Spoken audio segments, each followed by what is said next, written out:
now I'm going to talk about the track Blue Heaven. This will have to contain a huge spoiler for book 7. So, I'm assuming anyone who's listening to my stuff has already read the books, but just in case, this will reveal plot points that really shouldn't be spoiled, so you have been warned. So to set the scene, our group is on the final leg of the quest, and they've come to this place, Blue Heaven. That's where the Breakers are. The Breakers are these kids with psychic abilities who have been kidnapped, taken to this world and forced to use their powers to weaken the beams. These are the beams that hold the Dark Tower in place. They're like spokes with the tower at the center. If the beams break, the tower falls, and then everything, all of time and space, I guess, will collapse. That's what the Crimson King wants. He's the main villain of the story.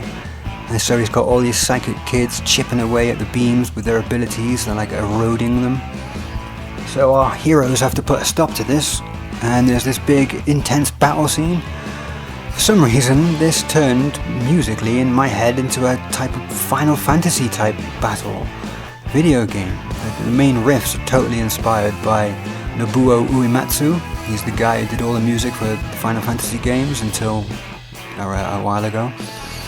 And that rhythm it opens up with, that dun, dun, dun, dun, dun, dun, dun, dun, that's all over those Final Fantasy video games. Not sure I can really justify doing it that way, except to say that if King can put lightsabers and sneeches in his story, and I can get away with a little nod to Final Fantasy, why not? Then there's a solo section I'm pretty pleased with. I remember I spent a lot of time working this out way before I actually sat down to record it. It took a while to figure out, but I had a very clear idea of how it was going to go, what it was going to do. I knew it would change keys and alternate between guitar and keyboard back and forth like the dueling. It's not often I do it that way. Most of the time when I know there's going to be a guitar solo, I have no idea what it'll actually sound like until I'm recording it. Often I'll just sit there and improvise a bunch of times, and then if I liked a little bit here and there, I'd chop it out of the sound file and construct this sort of Frankenstein solo made up of all the bits that worked. And this wouldn't sound very good, obviously. It'd be all choppy. So I'd have to learn it again, like listening to it and playing the whole thing over and over until I could record it all in one take. I remember I actually used to feel a bit of a fraud doing it that way until I read somewhere that Kirk Hammett, the lead guitarist in Metallica, he does it the same way, apparently. And he's great, so now I don't feel so bad. But yeah, this one, it was all worked out ahead of time.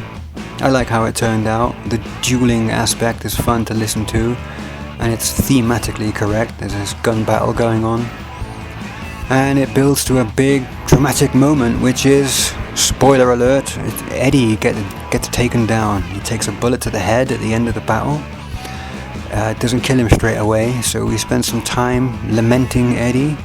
The second half of the track is a reprise of his theme from Volume 1, so the music itself contains kind of a spoiler.